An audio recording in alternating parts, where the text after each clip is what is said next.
नमस्कार विद्यार्थी मित्रांनो, बृहन्मुंबई महानगरपालिका शिक्षण विभाग व्हर्च्युअल ट्रेनिंग सेंटर, मी विश्वास ठोंबरे व्हर्च्युअल शिक्षक आपले स्वागत करतो। विद्यार्थी मित्रांनो, आज आपण सर्वजण शाळेत नसलो तरी घरात राहून ऑनलाईन लर्निंगच्या माध्यमातून शिक्षण घेत आहोत।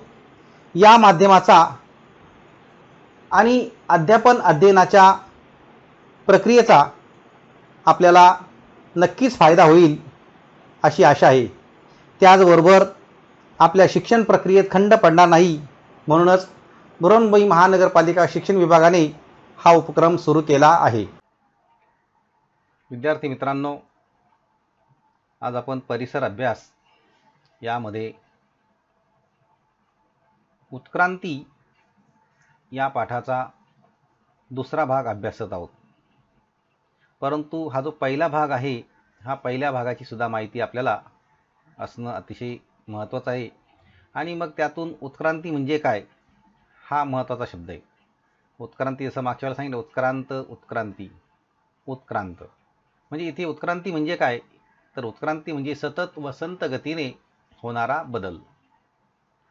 आता हा जो सतत आणि संत गतीने होणारा बदल जो आहे, हा बदल सजीवांच्या जीवनामध्ये होत असतो आणि पर्यावरणातील बदलाशी प्राणी आपलं अस्तित्व टिकवण्याचा प्रयत्न करत असतात। म्हणजे असे प्राणी असतात की जे प्राणी पर्यावरणाशी जुळवून घेतात, ते प्राणी या पर्यावरणामध्ये टिकून राहतात आणि जे जुळवून घेणार नाही ते नष्टसुद्धा होत असतात। तर या ठिकाणी एखादी प्राणी जात आहे, त्या प्राणी जातीच्या शरीररचनेमध्ये जेव्हा बदल होत असतात, आता हे जे बदल असतात हे कालांतराने काय होतात, पुढच्या पिढीमध्ये येत असतात आनुवंशिकतेने।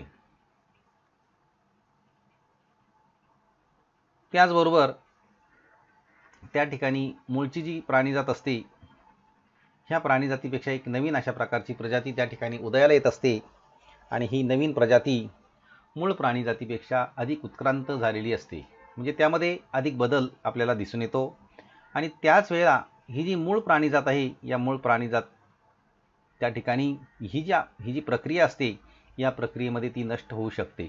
आपल्याला माहिती आहे की डायनासॉरसुद्धा अशाच प्रकारे नष्ट झालेले आहेत। मग आता इथे ही जी मूळ प्राणीजातीपेक्षा नवीन प्राणीजात जन्माला येते, अशा प्रकारची जी सुस्पष्ट अशी ही जी संकल्पना होती, ही संकल्पना चार्ल्स डार्विन या शास्त्रज्ञाने प्रथम मांडलेली होती।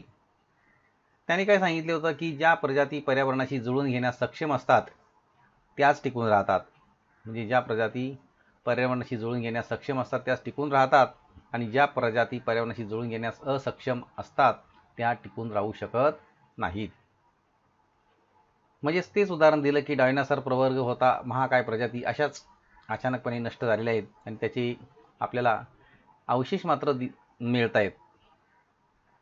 त्याचबरोबर पर्यावरणातील निसर्गातील हे जे संकट आहे, हे डायनासॉर प्रजातीबद्दल किंवा नष्ट होण्याचं कारण असू शकतं आणि त्यापासून काही पक्षीसुद्धा निर्माण झालेले आहेत असं सुद्धा त्यांनी मानलं गेलं होतं। मागच्या वेळेला मागच्या घटकामध्ये त्याची आपल्याला चित्र वगैरे बरीचशी दाखवली होती। आता डार्विनच्या बाबतीत काय झालं की डार्विनची डॉक्टर ग्रॅट या जीवशास्त्रज्ञाची ओळख झाली होती आणि मग डार्विनने 1825मध्ये केम्ब्रिज विद्यापीठाच्या क्राइस्ट महाविद्यालयामध्ये नाव नोंदवून पदवी मिळवली होती। त्या ठिकाणी त्याला जीवाणू आणि कीटक निरीक्षणाचा नाद लागला। 1826मध्ये डार्विन दक्षिण अमेरिकेच्या संशोधनाच्या मोहिमेमध्ये सामील झाला होता। त्या मोहिमेमध्ये निरनिराळे पक्षी प्राणी एकमेकाशी कसे वागतात, एकमेकांशी कसे जुळून घेतात याचाही अभ्यास त्याने त्या ठिकाणी केला होता आणि तेथे उत्क्रांतीवाद, सहजीवन म्हणजेच बळी तो कान पिढी ही मूलभूत नैसर्गिक तत्त्वेसुद्धा तो शिकला होता। इथे माणसाचा मूळ पुरुष 4 पायाच्या माकडापासून झाला असला पाहिजे असा विचार करण्यात आलेला होता आणि वेगवेगळे प्राणीसुद्धा कसे निर्माण झाले हे त्याने ओरिजिन ऑफ स्पेसिस या ग्रंथामध्ये नमूद केलेलं आहे। म्हणजे माणूस कसा तयार झाला, तर तो 4 पायाच्या माकडापासून तयार झाला असला पाहिजे अशा प्रकारचा विचार हा या डार्विनने मांडलेला होता। मग या प्राण्यांच्या उत्क्रांतीचे काही टप्पे आता आपण पाहतोय। त्यामध्ये जसं अपृष्ठवंशीय सजीव म्हणजे पाठीचा कणा नसलेले, ज्यांना ज्यांच्या पाठ आहे ही त्या पाठीला कणा नाहीत अशा प्रकारचे काही सजीव आहेत, ते अपृष्ठवंशीय सजीव त्यांना म्हटले गेलेले। आणि दुसरा जो आहे तो पृष्ठवंशीय सजीव की ज्याला पाठीचा कणा आहेत अशा प्रकारचे काही सजीव ते पृष्ठवंशीय गटामध्ये मोडतात. त्याचबरोबर अपृष्ठवंशीय जो गट आहे त्या गटामध्ये कोणकोणते सजीव येतात? कृमी, आपल्याला माहिती बारीक बारीक कृमी असतात, आळी असते वगैरे, हे त्याच्यामध्ये येतात. नंतर किडे सुद्धा त्यामध्ये येतात. त्याचबरोबर डास आणि कीटक, यांना म्हणजे पाठीचा कणा नाही. आपण जर पाहिलं तर ते कृमी, किडे आणि डास आणि कीटक यांचं बारकाईने निरीक्षण केलं तर यांना पाठीचा कणा नाही असं आपण सुद्धा समजू शकतो. आपल्याला सुद्धा ते एकंदरीत जाणवू शकतं. आता पृष्ठवंशीय सजीव जे आहेत की ज्यांना पाठीचा कणा आहेत, असे कोणते आहेत त्यामध्ये? यामध्ये जलचर प्राणी आहेत, उभयचर प्राणी आहेत, पक्षी वर्ग आहे, सरपटणारे प्राणी आहेत आणि सस्तन प्राणी आहेत. ह्या प्राण्यांना पाठीचा कणा आहे. तुम्ही या संदर्भात जर माहिती जर पाहिली असेल, जर उदाहरण म्हणून आता पक्षी वर्ग जो आहे, तुम्ही एखादा पक्षी जर समजा पाहिला तर समजा तो पक्षी जर मृत असेल तर त्याचं जर असंच एखादं हे पडलेलं असेल तर सांगाड्यासारखं, तर त्याला सुद्धा असे पाठीला मनके आपल्याला दिसून येतील. नंतर जलचरामध्ये तुम्हाला मासा माहीतच आहे, माशाला मनके असतातच आणि बाकीचे प्राणी या संदर्भात माहिती आहेच. तर अशा प्रकारे प्राण्यांच्या उत्क्रांतीचे हे टप्पे आहेत. तसं अपृष्ठवंशीय सजीव आणि पृष्ठवंशीय सजीव हे मुख्य दोन गट आहेत की ज्यांना पाठीचा कणा नाही आणि ज्यांना पाठीचा कणा आहे.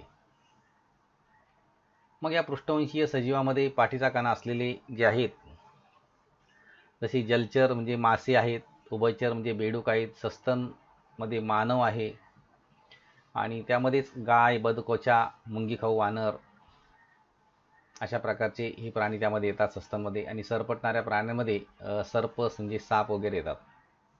त्याचबरोबर इथे सुद्धा अपृष्ठवंशीय सजीव दाखवले गेलेले आहेत. आता मगाशी पृष्ठवंशीय सजीव माहिती सांगितली. आता अपृष्ठवंशीय जे सजीव आहे त्यामध्ये बघा, इथे हे जे दिसत आहेत तुमच्यासमोर हे प्राणी, ज्यांना पाठीचा कणाच नाही आहे.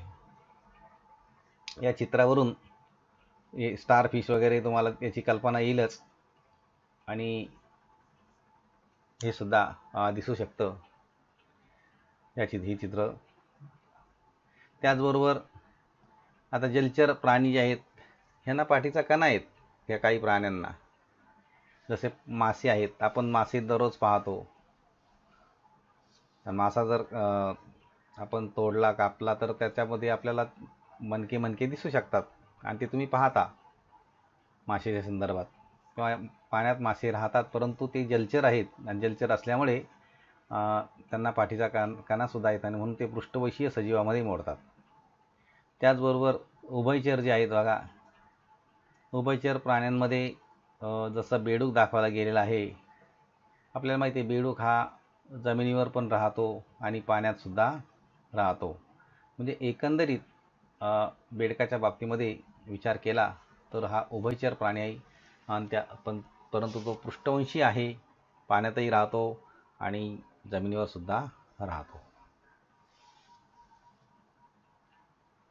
आता आणखी काही पक्ष्यांच्या बाबतीत तुम्हाला मगाशी सांगितलं की पक्षी की बगळे आहेत, कबूतर आहेत, कावळे आहेत, ह्या सगळ्या पक्ष्यांना पाठीचा कणा आहे आणि त्यामुळे त्यांचा समावेश पृष्ठवंशीय सजीवामध्ये करण्यात आला आहे की जे असे पक्षी आहेत की ज्यांचा समावेश हा पृष्ठवंशीय सजीवामध्येच करण्यात आलेला आहे. त्याचबरोबर पुढचा आहे पृष्ठवंशीय सजीवामध्ये पाठीचा कणा असलेले आणखी काही सजीव की जे सरपटणारे प्राणीमध्ये आहेत. ते जसं आपण पाहतो की सर्प आहे, मगरमच्छ आहे, हे यांना पाठीचे कणे आहेत म्हणजे ते सुद्धा पृष्ठवंशीय सजीवामध्ये मोडतात. आता पृष्ठवंशीय सजीव म्हणजे पाठीचा कणा असलेले सजीव आणि सस्तन प्राणी. पृष्ठवंशीय सजीव म्हणजे पाठीचा कणा असलेले सजीव. मग सस्तन प्राणी म्हणजे पृष्ठवंशीय प्राण्यांच्या वर्गातील सर्वात अधिक उत्क्रांत टप्पा म्हणजे सस्तन प्राणी. म्हणजे पृष्ठवंशी सजीवामध्ये सस्तन प्राणी हा सर्वात अधिक उत्क्रांत टप्पा झालेला प्राणी आहे. मग या सस्तन प्राण्याची वैशिष्ट्ये काय आहे? तर पोटामध्ये पिल्लांची पूर्ण वाढ झाल्यावर आई पिल्लाला जन्म देते. नंतर जन्मानंतर काही काळ आईच्या दुधावर ही पिलांचे पोषण होत असते. ही खास वैशिष्ट्ये या सस्तन प्राण्याची आहेत. म्हणजे सस्तन प्राणी काय करतात, पिलाला जन्म देत असतात आणि आईच्या दुधावर त्या पिलांचं पोषणसुद्धा होत असतं. हे अतिशय एक महत्त्वाचं वैशिष्ट्य आहे. त्याचबरोबर इथे सुद्धा ही चित्र दाखवली, ही सस्तन प्राण्याची चित्रे, बदकोच्या. नंतर इथे सुद्धा त्यांची काही चित्र दाखवली गेलेली आहेत. आता इथे आणखीन एक जसं म्हटलंय की वानराच्या बाबतीमध्ये मानवाचा संबंध काय आहे, तर मानव सदृश्य वानर म्हणजे मानवाशी साम्य असणारा वानर.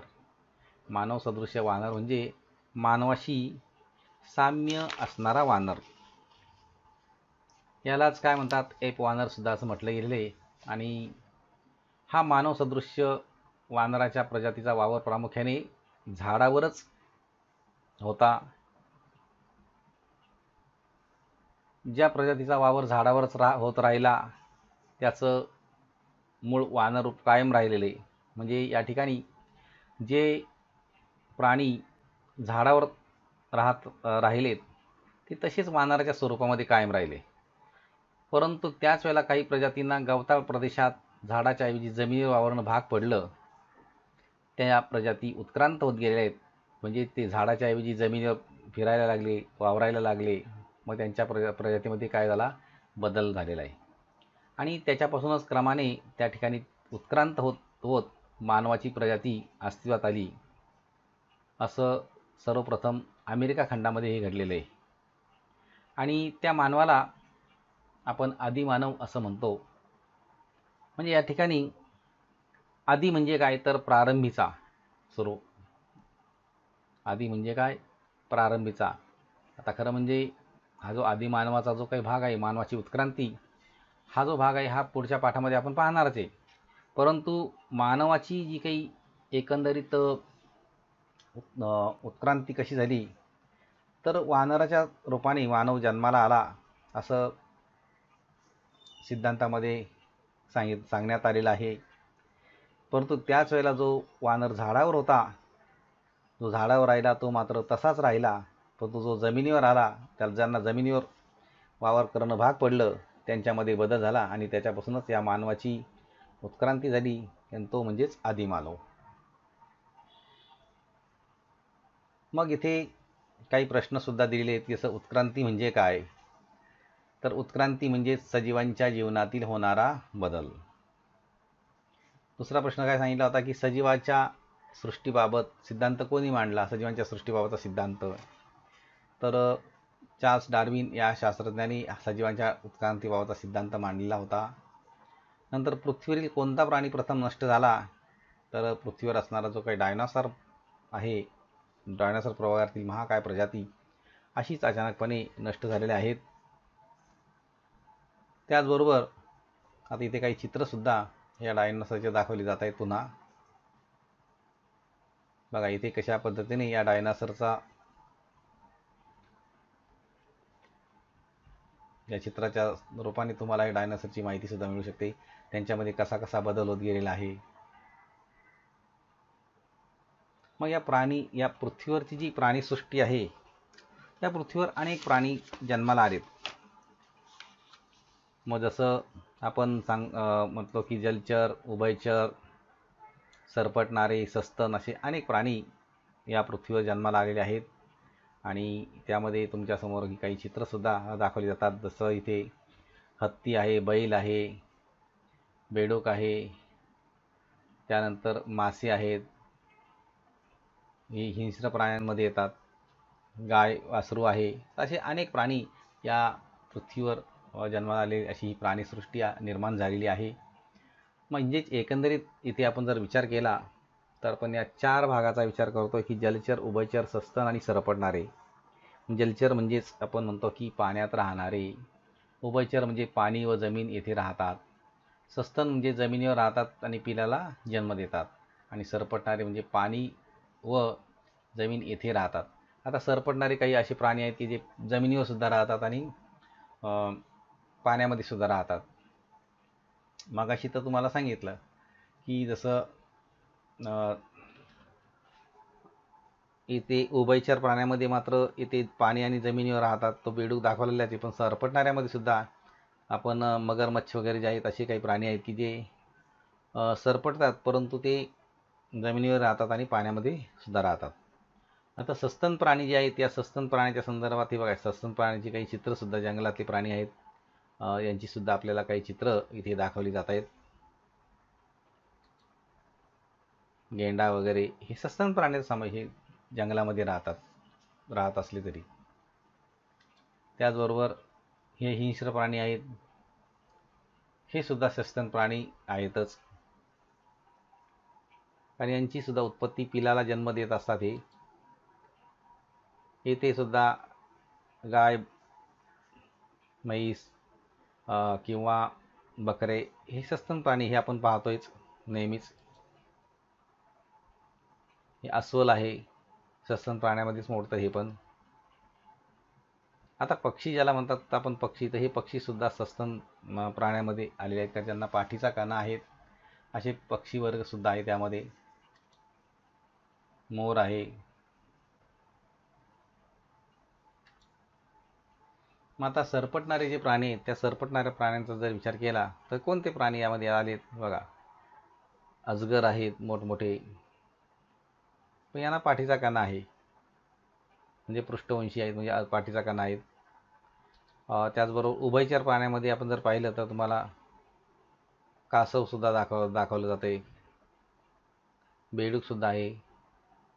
हे जमिनीवर पण राहतात आणि पाण्यामध्ये सुद्धा राहतात, आपण ते पाहतोय. कारण कासवाचं हे तर टोप असतं, हे एकदम तो धक्का लागला की एकदम आतमध्ये याच्यामध्ये जाऊन बसतं सगळं. मग आता हे जे जलचर प्राणी आहेत या जलचर प्राण्याबाबत आपण पाहतो मासे, अतिशय महत्त्वाचा भाग आहे हा, की जलचर प्राण्यामध्ये मासे हा प्रत्येक ठिकाणी आपण पाहतो. हे चित्र तुम्हाला मी दाखवलेलीच होती. जलचर प्राण्यामध्ये असे काही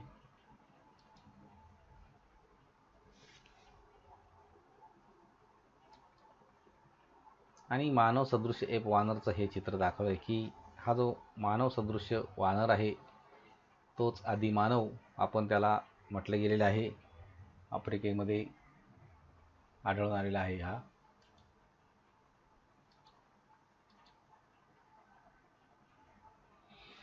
आता चार्ल्स डार्विनचा सिद्धांत काय सांगतो, तर चार्ल्स डार्विनचा क्रम विकास सिद्धांत हा फक्त सजीवावरच नाही तर निर्जीव गोष्टीवर देखील लागू होतो आणि जगातील कोणत्याही वस्तूच्या निर्मितीमध्ये देवाचे कोणतेही योगदान नाही यावर माझा ठाम विश्वास आहे. ही निरंतर विकासाची प्रक्रिया आहे जी अनंत काळापासून चालत आली आहे. डार्विनने जो सिद्धांत मांडला आहे त्याच्या सिद्धांतामध्ये तो क्रम विकासाचा सिद्धांत आहे. या क्रम विकासाच्या सिद्धांतावर तो म्हणतो की हा जो सजीव आहे या सजीव हा फक्त सजीवाच्या बाबतीतच नाही तर निर्जीव गोष्टींना सुद्धा लागू होतो आणि यामध्ये जगातील कोणत्याही वस्तूच्या निर्मितीमध्ये देवाचं कोणतंही योगदान नाही असं त्यांनी आपला ठाम विश्वास त्या ठिकाणी व्यक्त केलेला आहे. आणि तो असं म्हणतो डार्विन की विकासाची ही जी प्रक्रिया आहे ही सतत चालू आहे, निरंतर आहे आणि ती अनंत काळापासून चालत आलेली आहे. तसं या ठिकाणी उत्क्रांती मानवाची इथे दाखवली गेली आहे. सुरुवातीला बघा कशा पद्धतीने होता आणि नंतर त्याच्यामध्ये कसा बदल झालेला आहे हे चित्र आपल्याला या चित्रावरून समजू शकतो आपण. विकासाची क्रम आणि विकासाचा सिद्धांत हा. मग सजीव सृष्टीची प्राण्यांच्या उत्क्रांतीचे जे टप्पे आहेत त्यामध्ये सजीव सृष्टीची सुरुवात आदिजीव या एकपेशीय प्राण्यापासून झालेली आहे. सजीव सृष्टीची सुरुवात ही आदिजीव या एकपेशीय प्राण्यापासून झालेली आहे आणि एकपेशीय सजीवापासून बहुपेशीय सजीव निर्माण झाले आहेत. या प्रक्रियेतून विविध वर्गातील वनस्पती आणि प्राणी यांची निर्मिती झालेली आहे.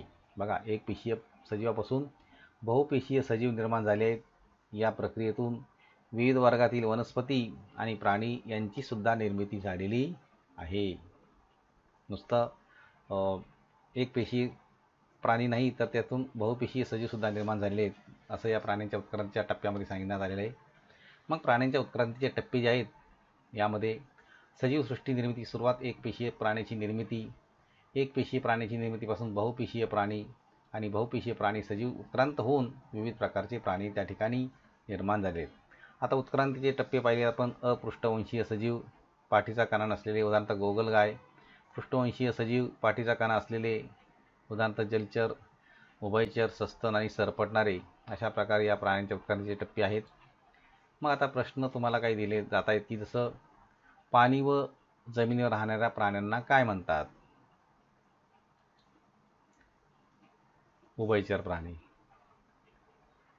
दुसरा प्रश्न आहे जमिनीवर राहणाऱ्या प्राण्यांना काय म्हणतात? भूचर प्राणी. आणि पाण्यात राहणाऱ्या प्राण्यांना काय म्हणतात? जलचर प्राणी. या घटकाची बरीचशी माहिती देण्याचा प्रयत्न करण्यात आलेला आहे. आपणही या घटकाचे व पाठाचे वाचन करायचे आहे आणि पाठ्यपुस्तकात दिलेले जे प्रश्न आहेत त्या प्रश्नांची उत्तरं सोडवायची आहेत. त्याचबरोबर आपल्याला मी काही प्रश्नसुद्धा दिलेले आहेत, ते प्रश्नसुद्धा आपण सोडवायचे आहेत. आणि याबरोबरच या पाठाच्या आपल्या प्रतिक्रिया आपण बृहन्मुंबई महानगरपालिकेच्या यूट्यूब चॅनलवर जरूर कळवायच्या आहेत. धन्यवाद.